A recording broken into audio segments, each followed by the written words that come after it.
C'est l'histoire d'un gars d'une quarantaine d'années qui rêve de devenir un acteur de cinéma talentueux, mais qui végète dans des rôles secondaires ou dans des jobs alimentaires. Ça fait une dizaine d'années qu'il galère, et un jour, au bout du rouleau, il se met à genoux, fait une prière qui va littéralement changer le reste de sa vie. Depuis ce jour, Jonathan Roumie a rencontré plusieurs fois le pape, il a joué Jésus dans The Chosen, une série qui ambitionne de toucher 1 milliard de personnes dans le monde, et il fait partie des acteurs chrétiens les plus connus. Avec plus d'1 million de followers sur Insta et des films et des séries qui ont fait des cartons, on peut dire que Jonathan Roumie est bien sorti de l'anonymat. Dans cette vidéo, on va voir comment Jonathan Roumie nous enseigne un élément essentiel pour savoir si on fait la volonté de Dieu. On va voir également les défis de jouer Jésus dans une série à succès et comment l'histoire personnelle étonnante de Jonathan l'a amené à jouer dans la série chrétienne la plus connue de tous les temps. Asseyez-vous confortablement, n'oubliez pas de vous abonner, sortez les popcorns, c'est parti. So this is it? This is the beginning? This is the start? This is the start. Okay. Right now is the start. L'histoire de Jonathan Roumie, c'est celle d'un enfant de New York City qui très tôt est attiré par le métier d'acteur. Sa mère, qui est irlandaise, et son père, égyptien, le font baptiser dans l'église grecque orthodoxe, mais il va pas tarder à se convertir au catholicisme. Dès son adolescence, sa relation avec le Christ grandit et il est touché par un aspect bien particulier de la foi chrétienne. À 11 ans, il commence à comprendre peu à peu le mystère de la crucifixion. Et il va aller beaucoup plus loin que les enfants de son âge, et peut-être même que les adultes, en tout cas moi, ni à 11 ans, ni maintenant, je ne fais ça. Il va construire une croix dans l'atelier de son papa, la porter tout autour de son jardin pour jouer le chemin de croix, et à la fin s'accrocher dessus. C'est une activité comme une autre, comme on a 11 ans, mais on sent quand même que dans sa relation au Christ, il y a quelque chose qui est un petit peu différent. Qui fait ça à 11 ans? Voilà. Qui fait ça tout court. Pas vraiment anodin, et surtout carrément prémonitoire quand on voit la suite de sa carrière, on est d'accord. Même lui, il se demande aujourd'hui comment ont dû réagir les voisins quand ils ont vu un enfant de 11 ans s'accrocher sur une croix dans un jardin. How my neighbors didn't call the cops or something like There's a really weird kid next yeah, there's this kid carrying around a first century Roman torture device. I think we should talk to the parents. Mais apparemment, ça n'a dérangé personne. Il grandit aux États-Unis et on peut dire que c'est un artiste un peu touche-à-tout. À la fin du lycée, il va entrer dans une école d'art à New York et va étudier la sculpture, la peinture et tout type d'art visuel. Mais ce n'est pas dans les arts visuels que sa carrière va décoller. Non, il va plutôt miser sur sa voix, un peu grave et ténébreuse, Bring out the light. et son physique de beau gosse pour avoir un avantage sur les autres. Être beau gosse, c'est cool. Ce qui va être déterminant pour le faire décoller, c'est sa foi qui s'est bien renforcée au fur et à mesure des années. Mais il va falloir s'accrocher. Pas forcément à la croix. Quoique. Ça va pas être évident tout de suite. Jonathan veut bosser dans le cinéma, mais il est loin d'être le seul. À partir des années 2000, il va enchaîner des petits rôles, des rôles de figurants, de second couteau. I can do better than that. Mais au bout d'un moment, il a un problème, et un gros, il n'arrive pas à trouver un job sur le long terme. Il prend donc quelques jobs d'assistant sur des tournages. C'est par exemple lui qui a trouvé les lieux de tournage pour Spider-Man en 2002. Stylé.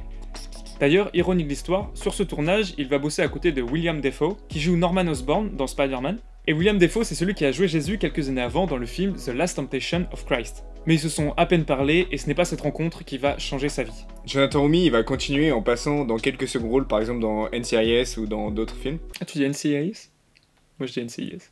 Parce que je suis un peu mec. français. Et il fait aussi une petite carrière de voix, par exemple dans Call of Duty, il joue certaines voix, ou dans des jeux vidéo comme ça.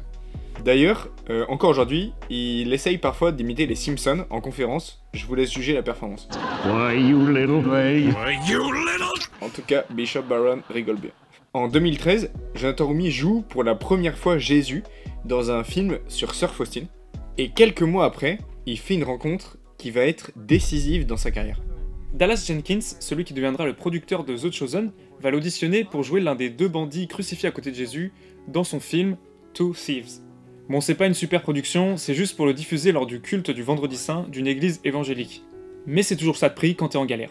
Là on peut se dire, ok c'est bon, il a rencontré Dallas, sa carrière va pouvoir décoller. What is it, Jonathan? Mais figurez-vous que non, Jonathan n'est pas pris pour le rôle du bandit. Par contre, Dallas va lui proposer de passer une autre audition pour jouer Jésus dans ce même film. Et cette fois-ci, Jonathan est sélectionné. Dans les 4 années qui vont suivre, Jonathan et Dallas vont travailler ensemble, et c'est cette relation qui peu à peu va se nouer et va permettre à la carrière de Jonathan et de Dallas de décoller. Mais avant ça, il va falloir passer par une étape qui va être déterminante pour le reste de sa carrière et même de sa vie. Au bout d'un moment, Jonathan Roumie n'en peut plus. Il a 40 ans, et il est toujours en galère. Et ce jour-là, il lui reste 20 $ seulement en poche, il doit payer son loyer et rembourser ses dettes auprès de quelques amis. Tous les jobs alimentaires qu'il avait se sont arrêtés, littéralement du jour au lendemain, il est pas bien du tout financièrement et moralement. Désespéré, il va faire une prière. In the name of the Father, Son, Holy Spirit.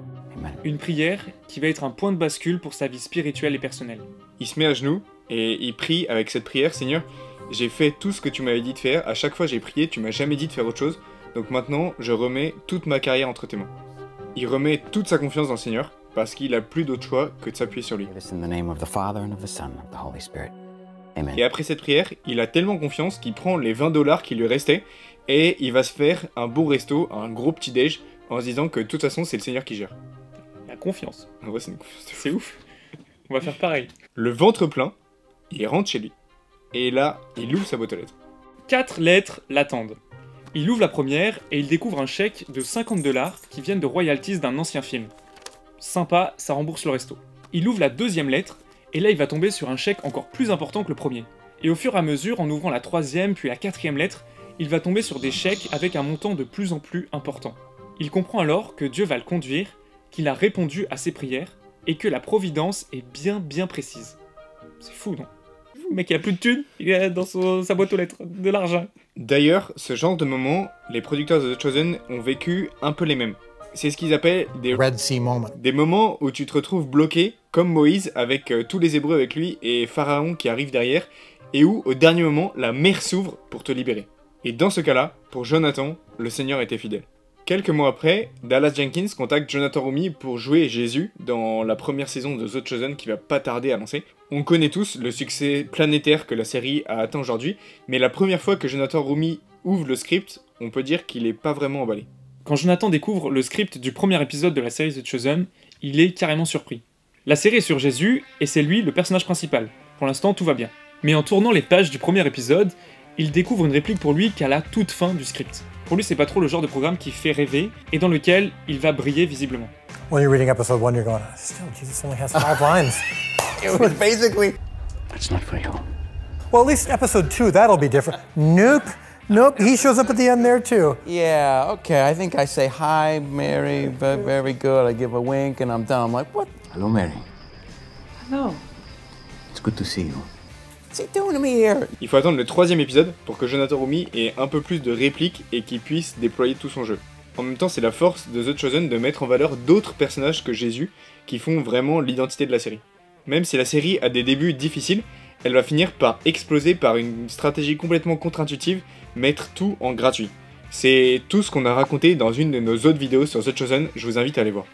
Pour Jonathan Roumie, c'est cette série qui va le révéler au grand public et faire sa renommée internationale. Il reçoit quelques récompenses comme le prix de la performance télé la plus inspirante, décerné par les Movie Guide Awards, qui récompense les acteurs de l'entertainment chrétien. L'impact de la série est reconnu, mais aussi l'investissement personnel de sa tête d'affiche. Jonathan Roumie entre dans l'ordre de Saint Grégoire le Grand. C'est une reconnaissance du Vatican pour service exceptionnel rendu à l'Église catholique. Après la série, il va commencer à travailler notamment pour l'application Halo, pour laquelle il va enregistrer des prières, ou pour Word on Fire, le ministère de Bishop Barron, où il va lire de la poésie classique catholique. En vrai, ça a l'air assez stylé ce truc. Plus récemment, il a joué dans d'autres films chrétiens, mais pas forcément que le rôle de Jésus. Par exemple, il joue un chrétien hippie dans Jesus Revolution, qui est sorti en 2023. His house has a very good vibe. La prière qu'il a faite à ce moment où il était au bout du rouleau a vraiment changé sa carrière et sa vie, et l'a lancé dans des voies qu'il ne pensait jamais explorer. Mais, dans The Chosen, est-ce que c'est Jésus qu'on voit, ou est-ce que c'est Jonathan Roumie qui joue Jésus? Bonne question. I suppose I love the beginning. Me too. Dans la majorité des interviews, voire toutes, les journalistes posent cette question à Jonathan Roumie. Qu'est-ce que ça vous a fait de répondre à ce rôle, de jouer Jésus? Comment on se met dans le rôle de Jésus? C'est facile à faire. What's it like to play Jesus? That's the question I get the most. Et de fait, ce n'est pas anodin de jouer le Fils de Dieu. 100% homme, 100% Dieu. Un peu difficile, oui. Tu peux jouer plein de rôles dans une carrière, mais jouer Dieu, surtout quand tu crois en lui, car Jonathan est catholique, ce n'est vraiment pas banal. Et même spirituellement, ça pose des questions. Et d'ailleurs, ces questions, c'est exactement les mêmes que s'est posées l'Église, notamment dans les premiers siècles. Il y a eu plein de débats. Par exemple, il y a Marcion, lui il disait que Jésus avait pris un corps humain mais que c'était qu'une apparence, parce qu'il pensait que la matière était mauvaise en soi. Ou à l'inverse, Arius qui pense que le Père a engendré le Fils, mais que le Fils, lui, n'est pas éternel. Au Moyen-Âge, il y avait même des grands débats sur est-ce que Jésus riait ou non. Et quand tu dois incarner Jésus, c'est sûr que tu te poses le même genre de questions, en concertation avec les auteurs et les producteurs bien sûr. Les réalisateurs et les producteurs font une somme de choix qui va influencer la façon dont on voit Jésus. 100% homme, 100% Dieu, c'est sympa dans la théorie, mais comment ça s'incarne dans la pratique? Par exemple, très concrètement, quelle tête tu fais quand tu viens de faire un miracle? Ou comment est-ce que Jésus, il doit regarder la pécheresse? Tout ça, ça a un impact. C'est une question pour les réalisateurs, mais surtout pour les acteurs. Le plus dur à jouer, c'est sûrement la crucifixion, mais ça sera pour la saison 6, là on en est à la saison 4. Mais Jonathan, lui, il a déjà une petite expérience, vu ce qu'on a dit tout à l'heure sur son enfance. En fait, la façon dont Jonathan Roumi répond à toutes ces questions et que je trouve hyper touchante, c'est I can't say the word humbled enough. I can't. There's no other word that encapsulates what that feels like. But because of how God is using the project and me through this project to bring knowledge and familiarity of His Son to the world at large. L'expérience de jouer Jésus, ça rend hyper humble. Il prie avant, pendant et après les tournages, et il faut qu'il soit hyper docile à l'Esprit Saint pour que le Seigneur passe à travers lui pour toucher les cœurs qu'il veut. Il a conscience que ce n'est pas seulement lui qui joue, mais que c'est à Dieu de l'influencer pour l'utiliser comme bon lui semble. En gros, Jonathan Roumi apporte les 5 pains et les 2 poissons avec son jeu d'acteur, mais c'est Dieu qui fait des miracles avec ces 5 pains et 2 poissons pour nourrir la foule. Lui, il est qu'un serviteur inutile. Pour répondre à la question, Jonathan, lui, reste 100% humain, mais c'est juste que ce rôle de Jésus en particulier, il n'a pas la même implication que tous les autres rôles qu'il a pu jouer avant dans sa carrière. Lui, il l'a bien compris, mais qu'en disent les autres, et en particulier les fans? Sur la titre!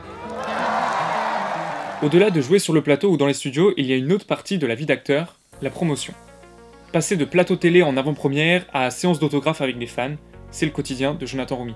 Et là aussi, le boulot est compliqué. Quand les gens regardent The Chosen, forcément, ça impacte leur façon de prier. La composition de lieu, c'est-à-dire le fait d'imaginer la scène de la Bible dans ses moindres détails, et forcément, quand t'as vu The Chosen, tu l'imagines pas pareil. D'ailleurs, Jonathan Roumi, il parle pas mal de la spiritualité ignatienne, d'où vient cette composition de lieu.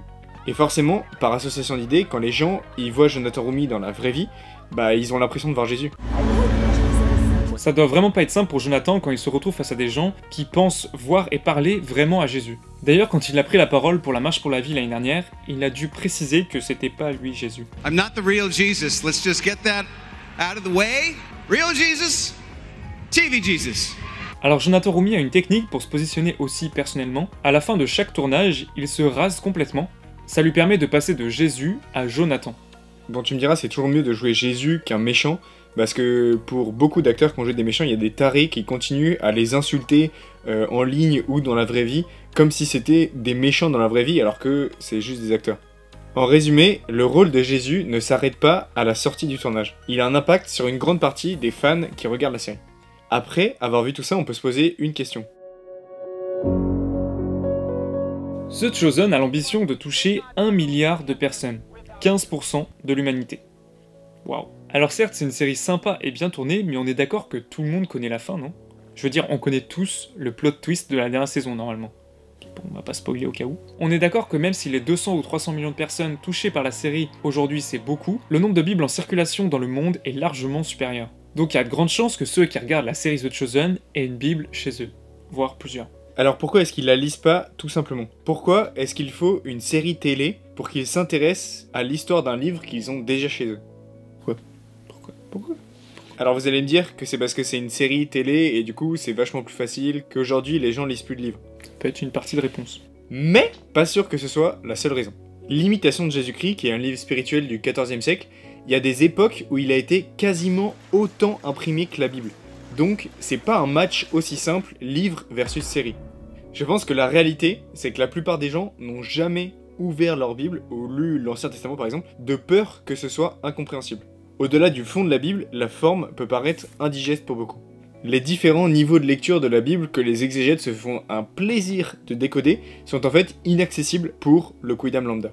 En fait, les séries comme The Chosen ou les livres comme l'Imitation de Jésus-Christ sont une première marche plus accessible. Ils ne sont pas une fin en soi. Si la Bible contient le message de l'alliance et de l'amour dans son entièreté, il y a besoin d'étapes intermédiaires pour y accéder. Comme on le disait avant, avec The Chosen, on peut plus facilement imaginer la scène lors de nos temps de prière, comprendre le contexte politique de l'époque, s'identifier aux disciples, ou encore sentir Jésus plus proche de notre humanité. Ouais. Bref, The Chosen est un outil incroyable au service de la parole de Dieu. Et il y a quelque chose qu'on apprend dans la Bible, c'est de suivre la volonté du Seigneur. Jonathan Roumi l'a fait, et il nous donne une bonne indication pour le faire à notre tour.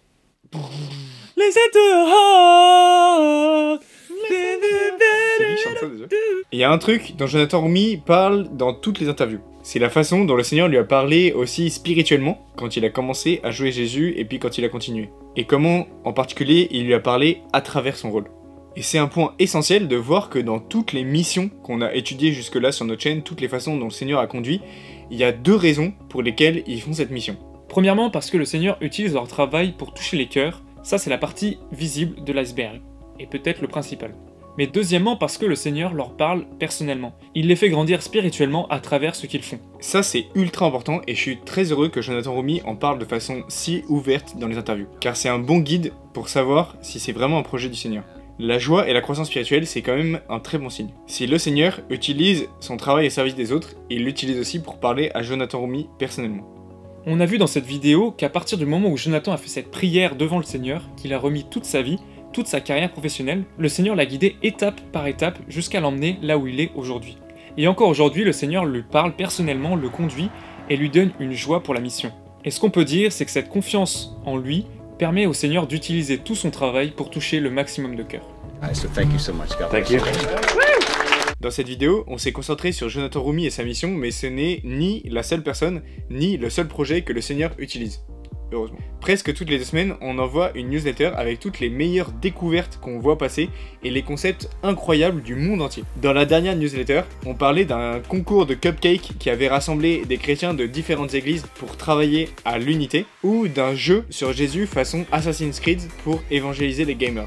Celle-ci est déjà partie, pour ne pas rater la prochaine, inscrivez-vous avec le lien dans la description. Si l'évangélisation t'intéresse, on a creusé comment un prêtre est devenu le podcast numéro 1 aux États-Unis. Son succès est énorme, surtout quand on découvre que ce qui l'a propulsé aurait pu le détruire, et sa stratégie hyper simple qu'il a mis en place pour réussir. Cliquez sur Thibaut pour découvrir l'histoire incroyable de Father Mike. On se retrouve rapidement pour une nouvelle vidéo, à bientôt, soyez bénis. Bien joué mec.